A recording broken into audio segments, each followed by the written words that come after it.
Mike Moore Media. I'm talking to Judy Yarborough, city marketer in Reidsville. Judy, there have been so many wonderful events already in Reidsville this summer, but a lot more to come, it looks like.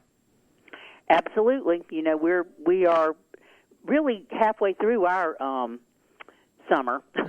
Yeah. We have a lot more stuff going on, although the cruise-ins have ended for the season.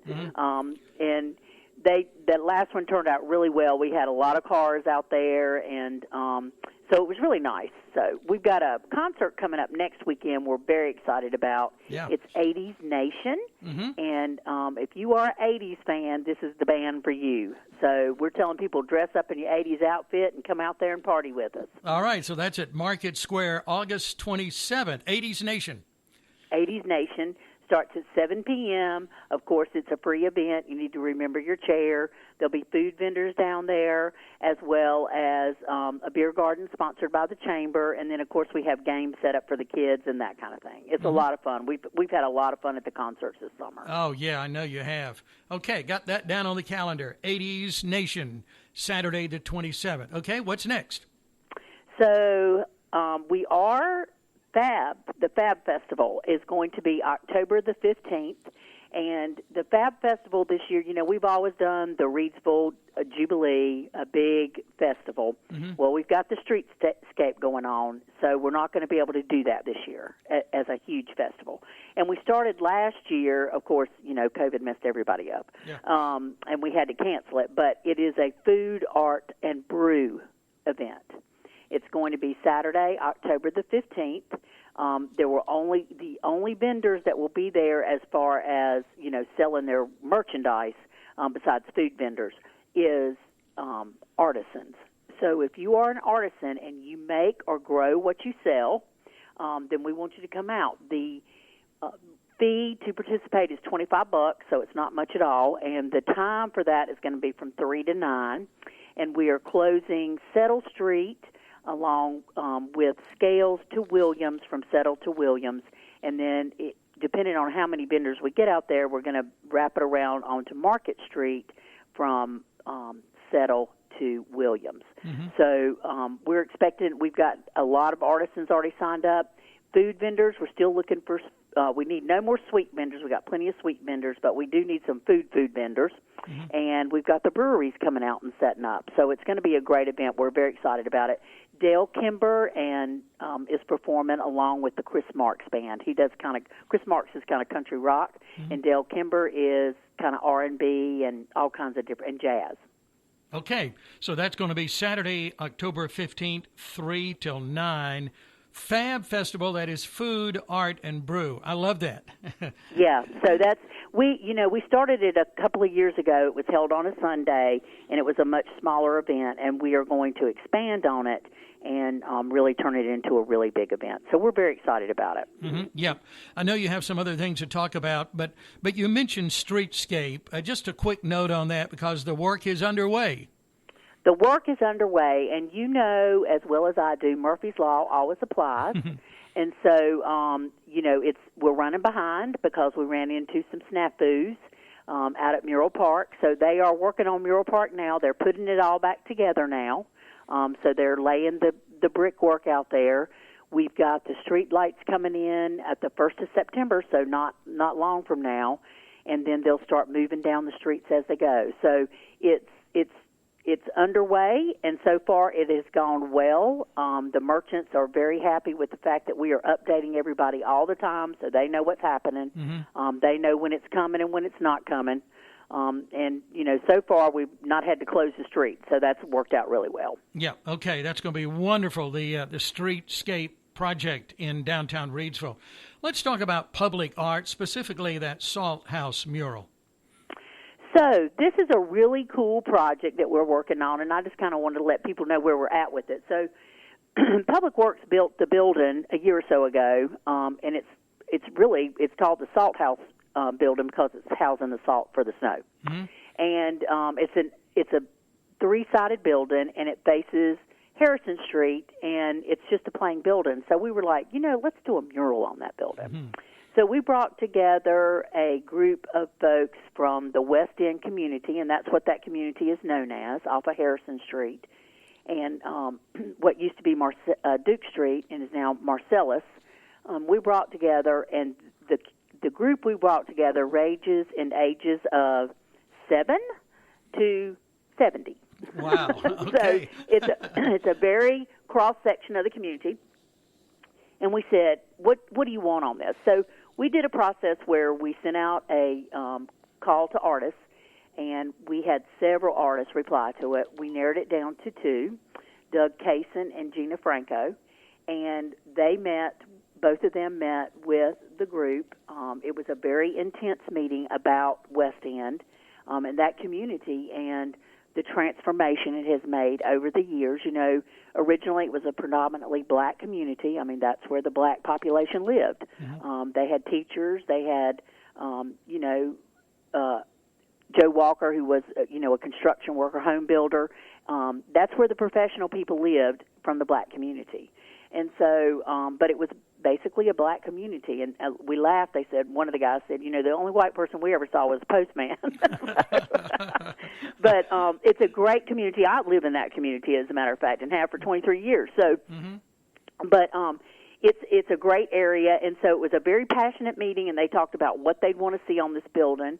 And so the artists have come back with 2 renderings. We have met with the first artist to kind of narrow things down, and we're meeting with the second artist. She has come back with some changes that they asked her to make, and then they're going to pick which artist.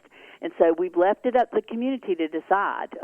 After that meeting, I looked at Chris and Summer and said, I am not making that decision.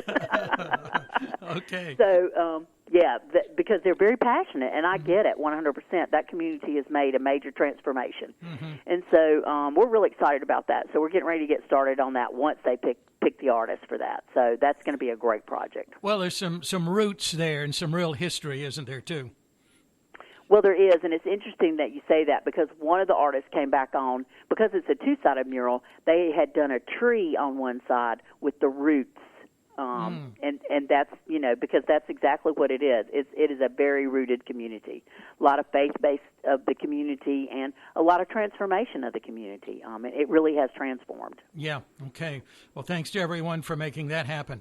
Let's talk about magic, specifically what's happening with the Water Lantern Festival. It's coming back. It is coming back, and that is September the 10th out at Lake Reidsville. Now, this event is not sponsored by the city of Reidsville, but we help promote it because it is a fabulous event.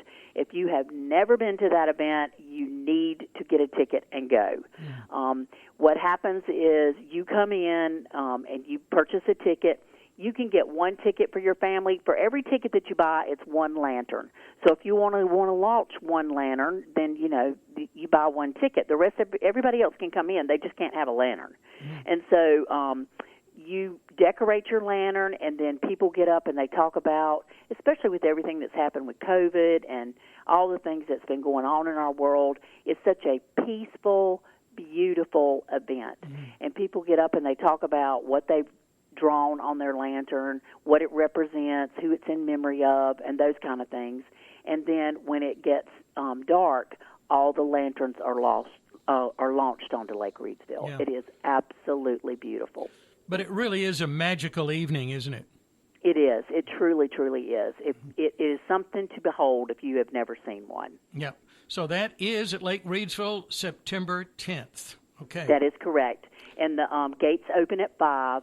And the launch will happen right at dark, usually around 8 o'clock. And like I said, it is really a very beautiful event, and it is something that we're very proud that we can bring in. This is a national event. It happens all over the United States, and we are extremely fortunate that we get it here in Reidsville. And people come from all over for this. So it's a great event. Now, this is really a triad event, isn't it? It is, absolutely, and that's how it's marketed as the Triad Water Lantern Festival. Yeah. I'm looking back in my notes, and I see an official press release from the city March 10th about City of Reidsville partners to create all-inclusive park. We've talked about that. We've done several podcasts on that. Bring us up to date. Where are we? Well, things, again, Murphy's Law never go the way you expect them to go. And with everything that's happened, everything is on back order. Mm-hmm. So I don't care what you're doing, it's on back order. So our equipment is shipping on the 1st of November now. So we had a meeting last week with the company that's doing our bathrooms. We've got a company here in Reidsville, Smith Midland, who does prefabricated bathrooms. I don't know if you know that. Wow. But they're very cool. I mean, they're really neat. You can design them the way you want to, and they come in and plop them down and hook it up, and you're ready to go. Mm-hmm. So that's what we're putting there.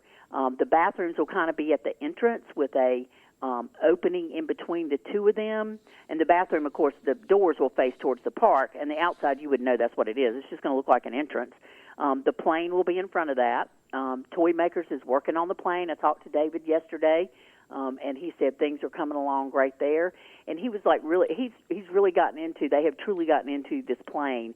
He said, did you know that this plane used to have cloth wings?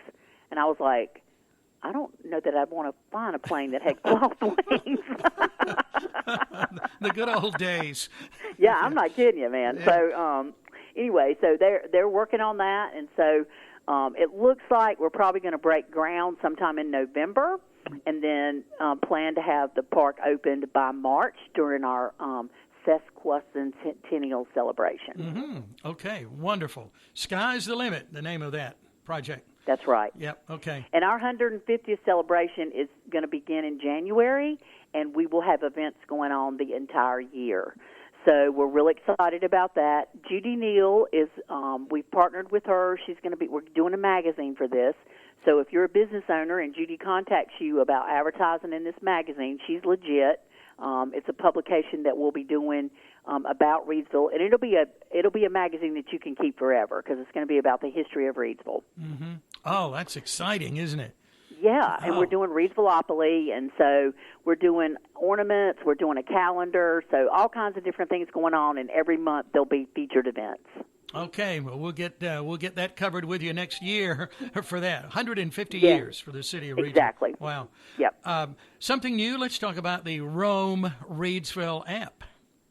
Yeah, so we're excited about that too. So the Rome Reidsville app is designed for residents and tourists, and if you download that to your phone, it's available on Apple and Android, the Google Play Store.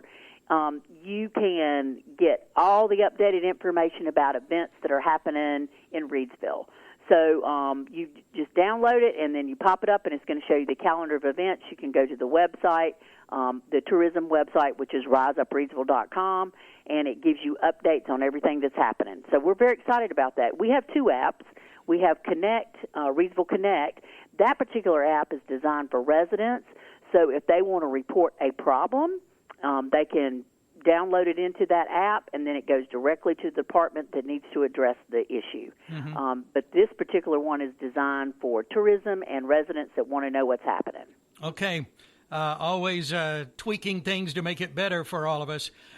We've got about a minute left. Anything we need to wrap up with, Judy? Well, I will tell you that the teen center is getting ready to reopen, and we're very excited about that. That's going to be on August the 27th. So be watching for a press release. I'm going to get one out today about that. Mm-hmm. Okay. Oh, that's great. A lot of work. That's completely redone, isn't it? That is. And the artist and Mary Ryan and the artwork that they have done over there through that grant is just amazing. That is a transformation of that whole center. It really is. Yep. Judy Yarborough, always great to get an update from you. All the good things happening around Reidsville. Thanks for making it happen. Thank you so much. I appreciate it. Appreciate you. We'll talk again next month. Okay. Thanks, Mike. Bye. Bye-bye. Judy Yarborough is a city marketer in Reidsville. Again, a reminder about that Rome Reidsville app. That's brand new. Be sure to check out the city website. That is reidsvillenc.gov. Lots of ways to connect with them. And, of course, riseupreadsville.com. And, of course, we remind you to support our local Reidsville businesses. Shopping local, it's a win-win for all of us.